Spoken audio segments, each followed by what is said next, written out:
স্থগিত ঘোষণার 2 দিন পর ৪৭তম বিসিএস এর আবেদনের নতুন দিন তারিখ জানিয়েছেন সরকারি কর্ম কমিশন।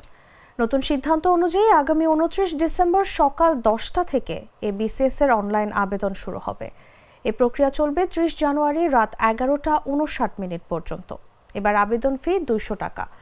বিকেল ৫টার দিকে পিএসসির জনসংযোগ কর্মকর্তা এস.এম. মতিউর রহমান জাগো নিউজকে তথ্য নিশ্চিত করেন।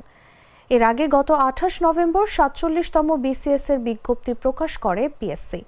বিজ্ঞপ্তির তথ্যানুযায়ী ১০ ডিসেম্বর সকাল ১০টা থেকে আবেদন শুরু হয়ে ৩১ ডিসেম্বর রাত ১১টা ৫৯ শেষ হওয়ার কথা ছিল, তবে অনিবার্য কারণে তা স্থগিত করা হয়। বিজ্ঞপ্তিতে আবেদনের যে সময়সীমা ছিল তার চেয়ে এবার সময় বাড়ানো হয়েছে।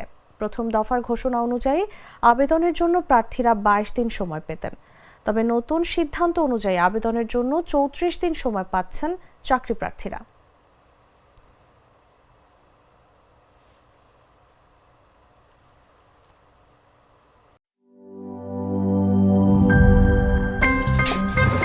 আমার একটা স্মার্ট সিদ্ধান্তে 25% গ্যাসের খরচ কমেছে। ভাবছেন কিভাবে?